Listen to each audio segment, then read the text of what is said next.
damn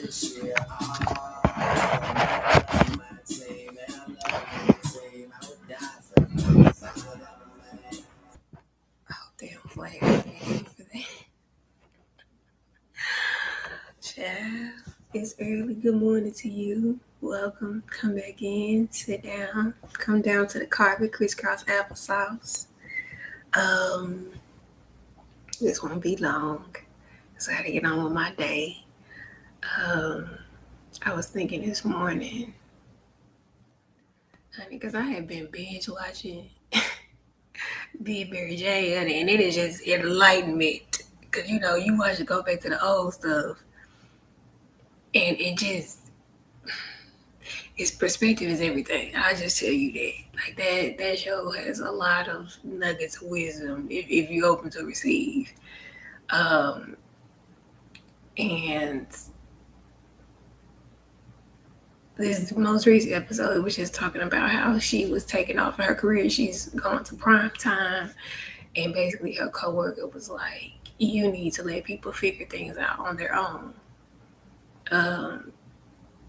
Instead of you always being the person that saves everybody from themselves, you have to allow people to find their own way. And that is a hard pill to swallow. For a person such as myself, who is a giver, who is a person that lives to be of service, you have to learn how to let people find their own way.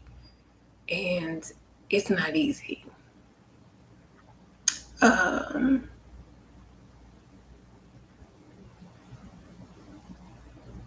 heard David Banner say in an interview, it was like, you wonder why you continuously are being crucified, because you keep trying to play Jesus. You keep trying to be people's savior. You keep trying to enlighten people. You keep trying to show them the way. But I'm coming to believe that that's not your responsibility. We all have to walk our spiritual path. We all have to figure out who God is to us or isn't to us. And it's not for you to orchestrate or to judge, to minimize, to shame, to ridicule, any of those things. It's not our place to do that.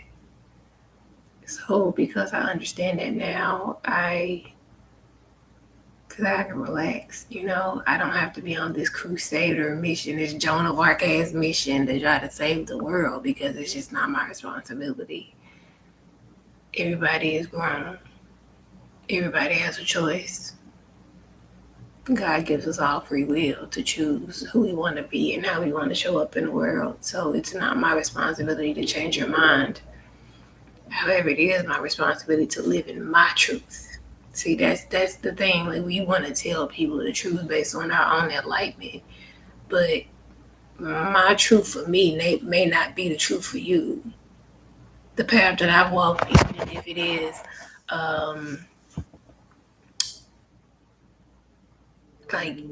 if we look at gurus and people that are wealthy and they tell you how they did it, nobody really duplicates what people do.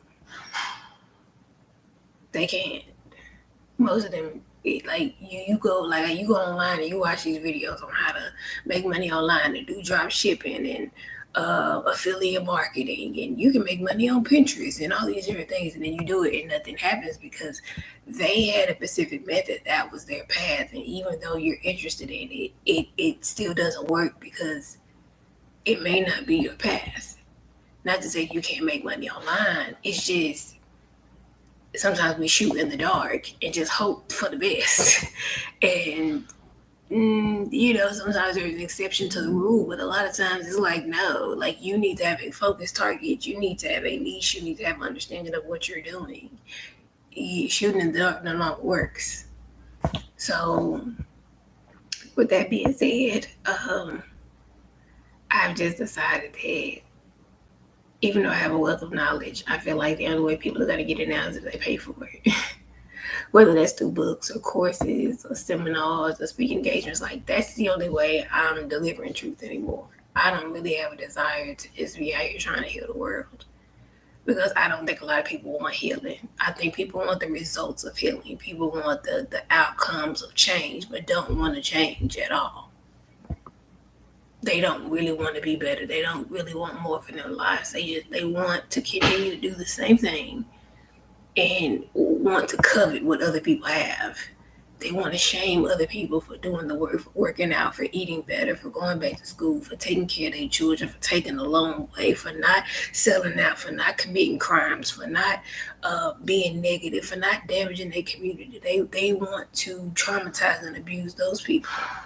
But they themselves had a choice. As I said, we all have free will. We all have a choice. And though sometimes taking the long way is not the most comfortable way, it is the most protected way under God's governance. Like you have to understand, are you under the umbrella of God? Like do you have a covering over you? And I'm not just talking about Christianity and the blood, I'm just talking about being spiritually protected, period. Because if you're walking through this life and you don't have no protection, honey, I feel sorry for you. I don't know how you hoes do. You atheists, I don't know how you do it. I don't know how you cannot. I don't know how you can. I don't know how you can. But to make a long story short, I was thinking of my mother this morning. And I remember I had called her years ago because I don't talk to her anymore. And I asked her, I was just like, how did you get through that? Like, you raised 3 girls by yourself, sometimes working 2 and 3 jobs. You was there for everybody in our family. You took care of my grandmother when she was a nurse home. She would be washing her clothes and taking her food. And, so-and-so went to jail, so she went and bailed them out. Nisha got hit by a junk driver, and she had to go get her kids. And she lost the kids. And then Shamika, her baby daddy was whooping her ass. And then her husband died. And all these different just shit. Bombs over Baghdad every fucking day for years. And my mama took that shit like a G. And I asked her one day, I'm like, how did you get through this shit? So people wonder, like, how do you survive? Because bitch, I had an example. That trouble don't last always. Joy comes in the morning, eventually. It's not just God's law, it's cosmic law. Like what goes up must come down. For every action, there is a reaction. There is always a new day, a new possibility. There's always things changing in the world. The one thing consistent in his life is change. So you may get a no today and 2 yeses tomorrow. So I don't live in that space of pessimism. Like I just don't. I can't afford to. Because there's nobody cheering me on. There's nobody that has my back. There's nobody calling me saying, hey, Candice, how you doing? How's it going? Are you okay? How you been? What's popping? There's nobody. There's me and God out here. That's all it is. It's just me and God. And so her answer was because I knew it would end one day. She basically said, I knew it would end one day.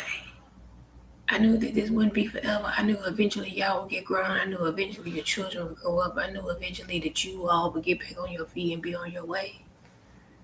And I knew eventually I would get my peace back. I knew eventually I would have my own space. I knew eventually that everything would work out. So, with that being said,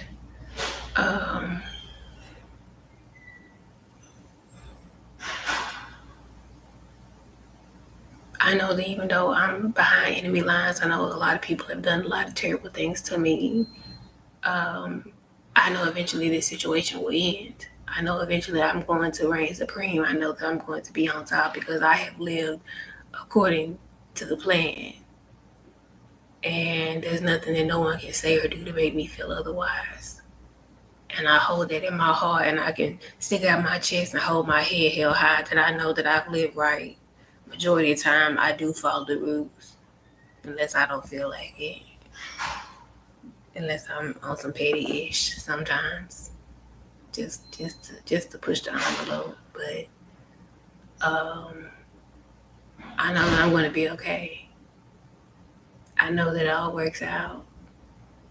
And that I know that God is with me, so there's nothing nobody can really say or do. Like, I know eventually it's all gonna have to end. Like, people gonna have to move on with their life.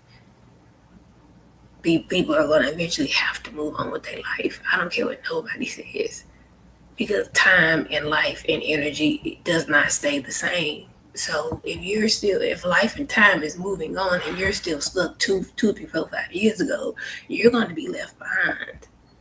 You're gonna wake up one day and look like, damn, like how much time have I really wasted trying to attack and abuse somebody? For some people that you don't even know. So you have to ask yourself, who am I to the people that I love? And that's something that I realized when I was watching that show. If you are always the person that is saving people, if you are always the person to trying to make it right and trying to keep the peace and trying to teach and show people all the time.